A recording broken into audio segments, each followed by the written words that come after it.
Pemirsa, jelang Ramadan, harga sejumlah kebutuhan pokok mulai merangkak naik. Tidak hanya daging sapi, namun juga gula, mentega, tepung terigu, hingga tempe dan juga tahu. Sementara itu, kelangkaan minyak goreng pun masih terjadi. Berikut laporan dari reporter CNN Graciela dan juru kamera Jeff Anderson dari Pasar Kramat Jati, Jakarta Timur.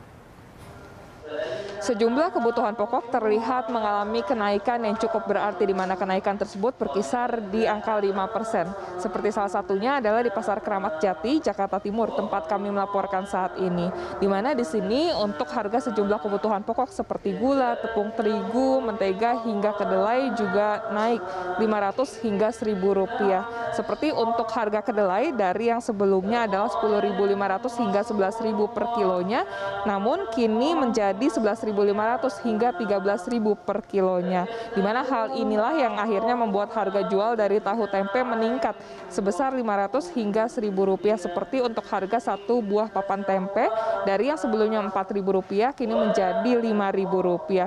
Sementara itu untuk minyak goreng kami pantau stoknya mulai ada meskipun jumlahnya tidak sebanyak seperti sebelumnya. Namun untuk harga eceran tertinggi ini masih belum diterapkan secara keseluruhan di kios-kios di Pasar Kramat Jati ini. Kami memantau masih ada sejumlah kios yang menerapkan harga di atas eceran tertinggi yang sudah diterapkan pemerintah, seperti menjual di harga Rp15.000 hingga Rp16.000 per liternya. Sementara itu untuk harga daging sapi hingga saat ini juga terpantau masih meningkat sebesar Rp140.000 per kilonya dari yang sebelumnya hanya Rp110.000 hingga Rp120.000 per kilonya.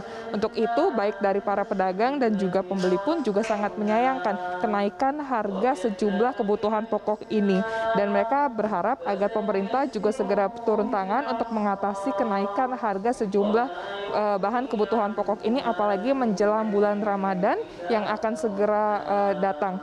Kemudian juga mereka meminta agar harga kebutuhan pokok juga nantinya dapat terjangkau oleh seluruh kalangan masyarakat, apalagi saat ini juga masih terdampak dengan adanya pandemi COVID-19 sehingga kebutuhan gizi dari masyarakat juga tentunya harus tetap tercukupi. Sirena Graciela, Jeff Henderson, Berita 1, Jakarta.